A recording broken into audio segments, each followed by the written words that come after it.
नमस्कार, मैं हूं आपके साथ अंकिता पाल। बुलेटिन की शुरुआत करते हैं। मुख्यमंत्री नायब सिंह सैनी ने आत्मनिर्भर भारत रेल संपर्क अभियान के तहत प्रधानमंत्री मोदी के आह्वान पर लोगों को पंपलेट बांटकर स्वदेशी सामान खरीदने की अपील की है। इस दौरान सीएम सैनी ने कांग्रेस पर निशाना साधते हुए कहा कि कांग्रेस ने भ्रष्टाचार पर विश्वास रखा है और साथ ही पीएम ने विकास पर विश्वास रखा। तो वहीं खिलाड़ियों की मौत पर बोलते हुए सीएम सैनी ने कहा, इन हादसों के बाद में स्पोर्ट्स कॉम्प्लेक्स की जांच कराई जा रही है और साथ ही कार्रवाई लगातार जारी है।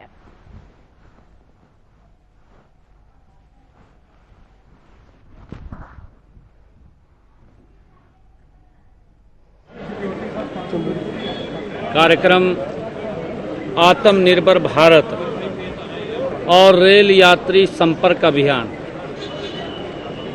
आदरणीय प्रधानमंत्री जी का जो एक विजन है और जो उनकी सोच है कि ये भारत 2047 तक ये आत्मनिर्भर बने, विकसित भारत बने और विकसित भारत का रास्ता ये वोकल फॉर लोकल से है और उसको लेकर के पार्टी ने ये पूरा अभियान चलाया है। आदरणीय प्रधानमंत्री जी ने जो आह्वान किया था कि हम दुनिया की तीसरी मजबूत आर्थिक शक्ति बनेंगे, ये राष्ट्र, ये भारत, ये विकसित राष्ट्र बनेगा। और उस कड़ी में आज हमने जो देख रहे हैं, आदरणीय नरेंद्र मोदी जी के नेतृत्व में मात्र 11 वर्षों में ये भारत, जब हम 2014 की बात करते हैं तो ये दुनिया के 12वें स्थान के ऊपर था और अर्थव्यवस्था डगमगा रही थी। कभी 13वें पे चले जाते थे, कभी 12वें पे आ जाते थे। परंतु मोदी जी ने जो गति से काम किया है, मैं ये मानता हूं कि आदरणीय नरेंद्र मोदी जी ने आजादी के बाद अगर कोई प्रधानमंत्री ने इतनी गति से काम किया है, देश को आगे बढ़ाने का काम किया है, तो वो नरेंद्र मोदी है। आजादी के बाद कांग्रेस बातें तो करती रही, कांग्रेस बोलती तो रही, परंतु भ्रष्टाचार में ज्यादा विश्वास रखा। मोदी जी ने विकास में ज्यादा विश्वास रखा।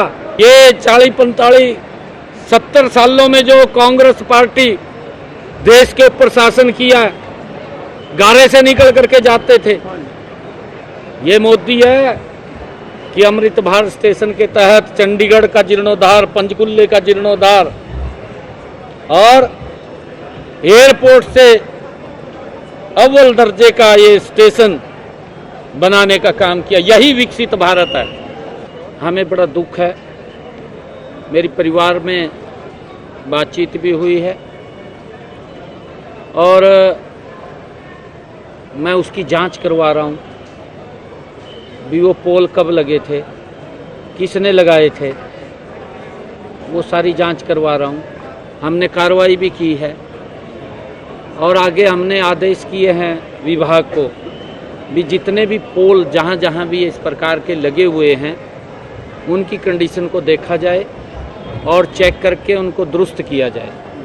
ये हमने कहा है क्योंकि खिलाड़ी हमारे गौरव हैं हरियाणा के और खिलाड़ियों ने पूरी दुनिया में, हमारे हरियाणा के खिलाड़ियों ने नाम ऊंचा किया है, राष्ट्र का भी किया है, हरियाणा का भी किया है और हर संभव हमारी खिलाड़ियों के साथ, हम उनके साथ कंधे से कंधा मिला करके खड़े हैं, उनके सहयोग में खड़े हैं। परंतु ये व्यवस्था के अंदर उसकी मैंने जांच के आदेश दिए हैं।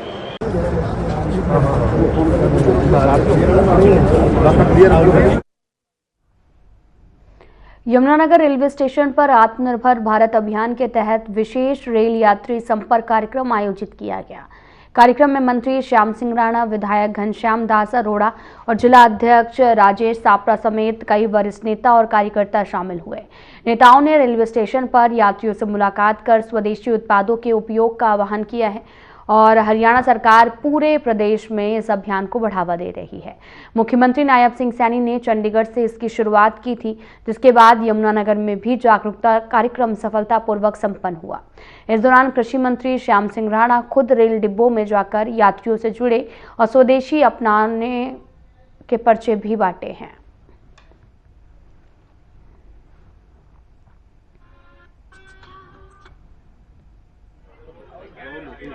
आज आत्मनिर्भर भारत इस कड़ी में हम सभी स्वदेशी अपनाएं, भारत को आत्मनिर्भर बनाएं। उसके लिए हमने रेल यात्री संपर्क अभियान आज शुरू किया है। हरियाणा के हर मंत्रीगण, माननीय स्वयं मुख्यमंत्री जी भी चंडीगढ़ रेलवे स्टेशन से इस कार्यक्रम को इसका कोई फायदा नहीं कर रहे हैं। आज यमुनानगर में हमारे माननीय कैबिनेट मंत्री श्री श्याम सिंह राणा जी, हमारे विधायक श्री घनश्याम जी की अध्यक्षता में सभी पार्टी के कार्यकर्ता, जिला स्तर के, प्रदेश स्तर के पूर्व विधायक, पूर्व चेयरमैन, सभी आज यहाँ पर रेल यात्री संपर्क करके उनको एक संदेश दे रहे हैं कि आप आत्मनिर्भर भारत को बनाने के लिए स्वदेशी को अपनाएं। देखिए, अभी आईडी नीचे तकरीबन सारी बात रख दी। तो ये रेल यात्री संपर्क अभियान है आत्मनिर्भर भारत के लिए, क्योंकि इससे वातावरण बढ़ता है। कार्यकर्ता, अगर पदाधिकारी, सरकार के विधायक, MLA सब इस काम पे लगेंगे तो इससे वातावरण बढ़ेगा, हर आदमी के दिमाग में एक बात बैठेगी। माननीय कैबिनेट मंत्री महोदय ने सारी जानकारी आपको विस्तार से दी। मोदी जी ने हम सबको एक मंत्र दिया था कि वोकल फॉर लोकल, स्थानीय उत्पाद को हम महत्व दें, और अपनी सरकारों ने वन डिस्ट्रिक्ट वन प्रोडक्ट इसको भी बढ़ावा दिया है। जहां पर जो चीज़ कच्चा माल विद्यमान है उसी को हम फिनिश्ड गुड के रूप में, पक्के माल के रूप में पैदा करें और उसको बेचें।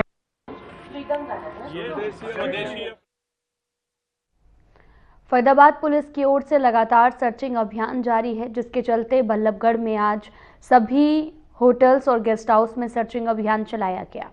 पुलिस प्रभारी ने बताया कि सभी ओयो होटल गेस्ट हाउस की चेकिंग की जा रही है और होटल में कोई भी नाबालिग बच्ची या कोई भी संदिग्ध व्यक्ति ना ठहरा हो, उसको भी लेकर जांच तेज है। जांच में कोई भी ऐसी बात सामने नहीं आई जिस पर कार्रवाई की जा सके।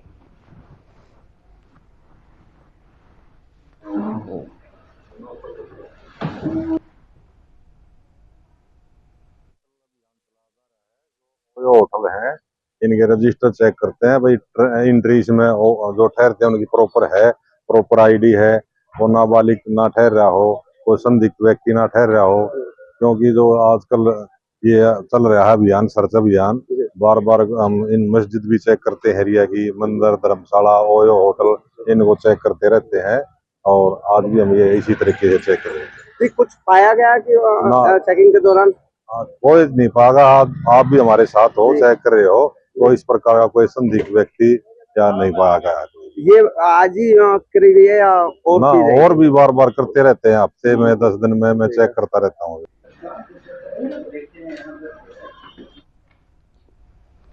पलवल सहकारी चीनी मिल्स के पिराई सत्र 2025-26 का शुभारंभ शुक्रवार हुआ और इस अवसर पर उपायुक्त हरीश कुमार वशिष्ठ समेत गणमान्य लोग भी मौजूद रहे। उपायुक्त डॉक्टर हरीश कुमार वशिष्ठ ने बताया कि पलवल शुगर मिल साल 1973 से लगातार कार्य कर रही है। शुगर मिल की पिराई क्षमता लगातार बढ़ रही है। उन्होंने बताया कि इस साल मिल क्षेत्र में कुल 18,006 एकड़ गन्ना है। मिल क्षेत्र के गन्ना किसानों द्वारा 33,52,000 क्विंटल गन्ने की बोर्डिंग करवाई गई है। साथ ही शुगर मिल पलवल को लगभग 28 लाख क्विंटल गन्ना मिलने की संभावना है।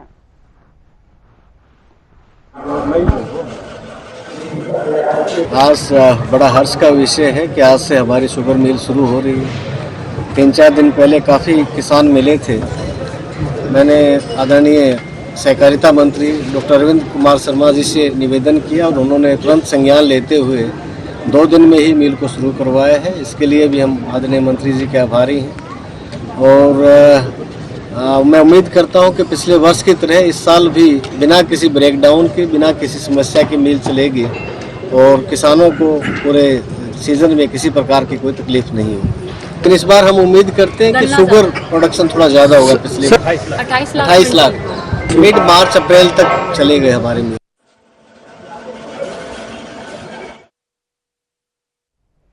महनगढ़ के कॉलेज ऑडिटोरियम में आपको बताते चलें कि ऑडिटोरियम में जिला लोक संपर्क एवं कष्ट निवारण समिति की बैठक का आयोजन हुआ। इस दौरान सहकारिता मंत्री डॉक्टर अरविंद शर्मा ने कई विभागों से संबंधित कुल 12 परिवादों पर चर्चा की। इनमें से 9 मामलों का मौके पर समाधान कर दिया गया है और जबकि 3 को लंबित रखते हुए जांच के आदेश दिए गए हैं। बैठक में प्राइवेट बसों द्वारा छात्राओं के साथ अभद्र व्यवहार और बस पास न बनाने का मुद्दा भी उठाया है, जिस पर मंत्री ने कार्रवाई के आदेश जारी किए हैं।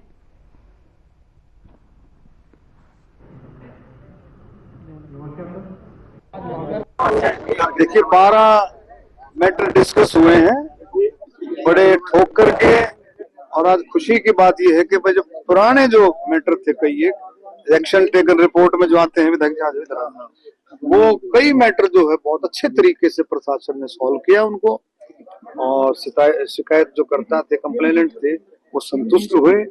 और इस तरह से आती रहती है, कंप्लेंट्स आती रहती है, सिलसिला चलता रहता है।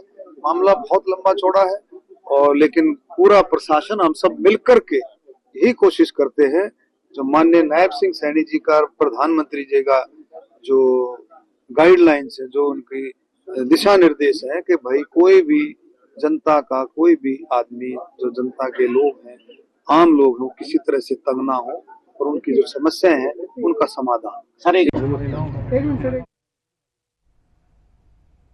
फिलहाल यहाँ रुकते हैं छोटे से ब्रेक के लिए।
ब्रेक के बाद स्वागत है आप सभी का। रुख करते हैं खबरों की तरफ। यमुनानगर जिले के राइस मिलरों ने बार बार की जा रही फिजिकल वेरिफिकेशन प्रक्रिया पर कड़ा ऐतराज जताया है। जिला खाद्य एवं आपूर्ति नियंत्रक को ज्ञापन सौंपा, जिस पर राइस मिलर एसोसिएशन के प्रधान मनीष बंसल ने कहा कि बिना किसी नीति प्रावधान और हेड ऑफिस के निर्देश के अचानक रैंडम या फिर री-पीवी कराए जाने से मिलरों में भय और असुरक्षा का माहौल बन गया है।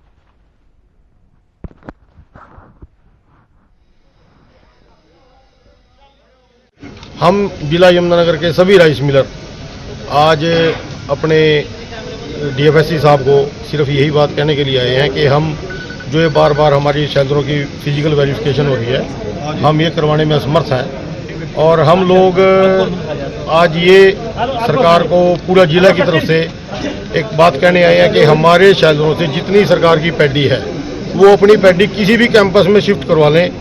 हम आज के बाद उस पैडी का कोई देख रेख नहीं करेंगे, हमारा कोई मतलब नहीं है, अभी हम उसके साथ कोई मतलब नहीं। हरियाणा के सहकारिता मंत्री डॉक्टर अरविंद शर्मा ने राजकीय कन्या महाविद्यालय में आयोजित महिला सहकार सम्मेलन में महिलाओं के सशक्तिकरण पर जोर दिया है। इस दौरान उन्होंने कहा कि महिला सिर्फ परिवार की धुरी नहीं बल्कि प्रदेश की प्रगति की प्रेरक शक्ति है। मंत्री ने प्रधानमंत्री नरेंद्र मोदी के नारी शक्ति प्रथम के सिद्धांत को मान्यता देते हुए हरियाणा में आपको पता चले कि महिलाओं को सशक्त करने की सरकार द्वारा उठाए गए कदमों का उल्लेख किया है।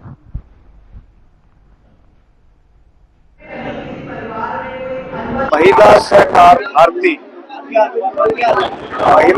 भारती का आज प्रोग्राम रखा गया मिस्टर सौरभ और हमारे अध्यक्ष राजेंद्र जी की लीडरशिप में, जिसमें हमारे विधायक जी ने, रेणु भाटिया जी महिला आयोग की चेयरपर्सन, सभी ने उसमें हिस्सा लिया और बहुत अच्छे तरीके से ये जागरूकता अभियान, मैं कहूँगा कि महिलाओं को ज्यादा से ज्यादा हम जागरूक करें कि कोऑपरेटिव मूवमेंट के जरिए से हम क्या क्या उनको फाइनेंशियल मदद कर सकते हैं, किस तरह से हम उनको मजबूती से आगे बढ़ा सकते हैं।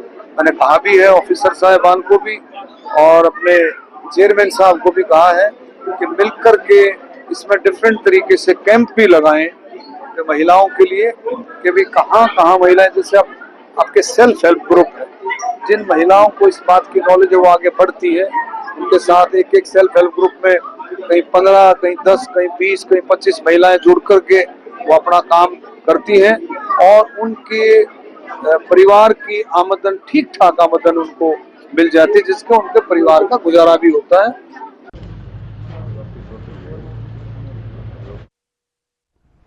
खबर हरियाणा से सामने आ रही, जहां पर बहादुरगढ़ में बास्केटबॉल के खिलाड़ी की प्रैक्टिस के वक्त पोल गिरने से मौके पर मौत हो गई है। इस घटना के बाद अफरा तफरी मच गई है और साथ ही खेल विभाग पर कई प्रश्न दागे जा रहे हैं। प्रदेश सरकार के खेल मंत्री ने सभी स्टेडियम में उपकरण की जांच करने के आदेश दिए हैं और नेहरू स्टेडियम के हालात कैसे हैं, यहाँ की व्यवस्थाएं कैसी हैं, साफ सफाई कैसी है, इन तमाम व्यवस्थाओं का जायजा भी लिया जाएगा।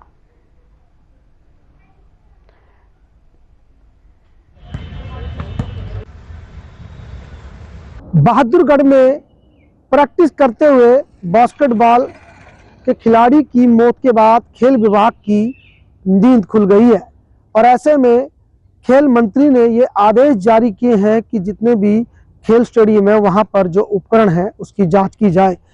और मैं आपको दिखा दूं कि ये नेहरू स्टेडियम है गुरुग्राम का और काफ़ी पुराना स्टेडियम है। यहाँ पर दूर दराज से बच्चे प्रैक्टिस करने के लिए आते हैं और कई तरह के खेल यहाँ पर बच्चे खेलने के लिए आते हैं। बास्केटबॉल है, वॉलीबॉल है, बॉक्सिंग है, जिम्नास्टिक है और हॉकी के प्लेयर आप देख सकते हैं सामने प्रैक्टिस कर रहे हैं। लेकिन मैं आपको ये तस्वीरें भी दिखा दूं कि ये जो सामने आप इमारत देख रहे हैं ये काफ़ी पुरानी इमारत है और ये जर्जर हो चुकी है। हालांकि इसको बंद कर दिया गया है और सामने वो हॉस्टल है जो दूर दराज से बच्चे खिलाड़ी यहाँ पर प्रैक्टिस करने आते हैं, वो यहीं पर हॉस्टल में रहा करते थे, लेकिन वो भी उसकी इमारत भी फिलहाल जर्जर है, उसको भी बंद कर दिया गया। और तमाम तरह की जो तस्वीरें दिखा रहा हूँ यहाँ पर काफ़ी गंदगी भी है और ऐसे में ज़रूरत है इसको मरम्मत की और यहाँ पर एक नई बिल्डिंग की, क्योंकि गुरुग्राम की जो आबादी है वो लगातार बढ़ रही है और ऐसे में संसाधन भी बढ़ने चाहिए। जो स्टेडियम में जो खिलाड़ियों को जो ज़रूरत है उस तरह का इंफ्रास्ट्रक्चर खिलाड़ियों को मिलना चाहिए।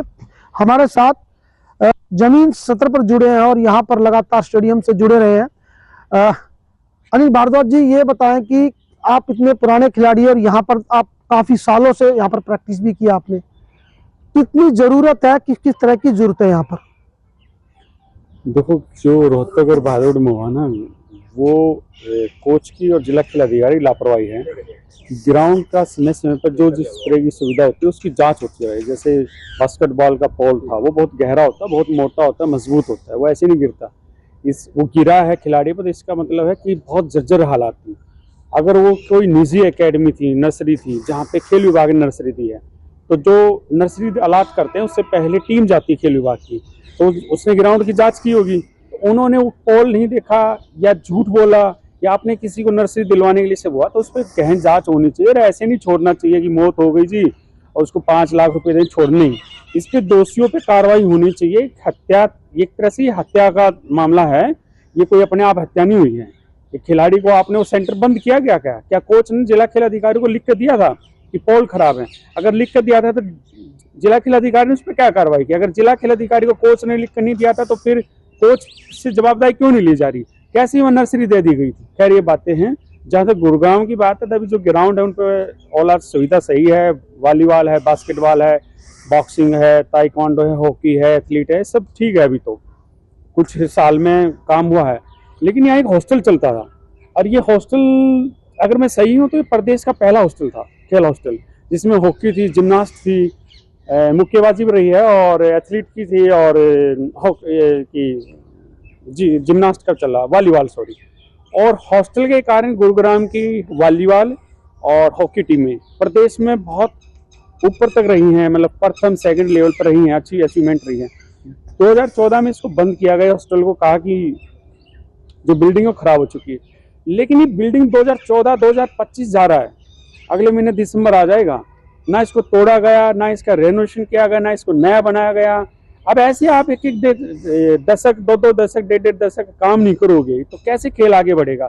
जमीनी स्तर पर जो काम होना चाहिए खेल विभाग में हरियाणा में, उसमें बहुत कमियां हैं अभी, और ये सोचना पड़ेगा। कल सरकार ने आदेश दिए, माननीय मंत्री जी ने भी, मुख्यमंत्री जी ने, ये हर साल जांच होनी चाहिए। जो आपने सामान लाया गेम का, हर साल जांच होनी चाहिए।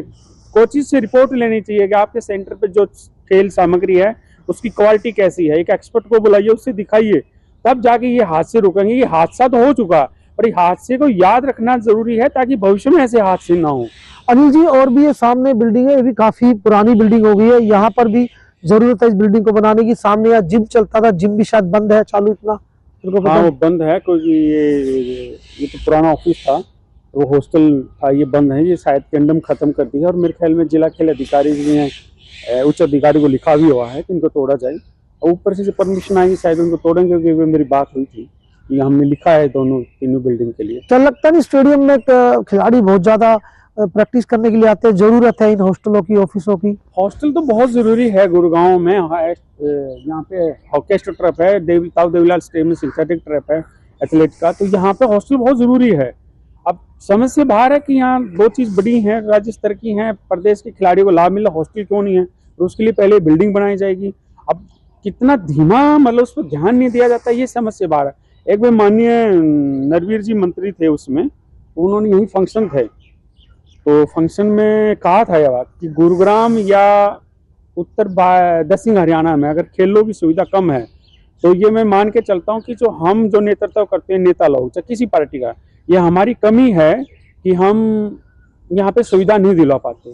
तो ये सही है, ये मानने यहाँ के लोगों ने मान लेना चाहिए इस बात को गुरुग्राम के, कि गुरुग्राम में अगर खेल सुविधाएं का अभाव है तो इसमें राजनीति कहीं ना कहीं जिम्मेदार है, क्योंकि वो बोलते नहीं, कम बोलते हैं। क्या कहना चाहोगे सरकार से कि हादसे होने के बाद अब आदेश जारी किए हैं कि उपकरणों की जांच हो, सभी जिला जो खेल अधिकारी है उनको आज चंडीगढ़ में बुलाया गया है? हाँ, चंडीगढ़ में तो शायद किसी और काम के लिए बुलाया होगा, हो सकता है उस हादसे के लिए बुलाया होगा, तो ऐसे आदेश है। देखिए, बात यहाँ इस हादसे की नहीं है, कोई भी हादसा होता है और उसमें फिर उस संबंधित जांचें शुरू हो जाती हैं, पर ये हर साल जैसे कि रोडवेज बसें हैं, वो एक बस खरीदता है रोडवेज डिपार्टमेंट, उसमें एक साथ रिकॉर्ड होता है, इस तारीख को खरीदी गई है, इतने किलोमीटर रोड पे चलेगी, हर साल इसकी फिटनेस होगी, ये एक रिकॉर्ड। आपने कुछ फिलहाल वीडियो में इतना ही। नमस्कार।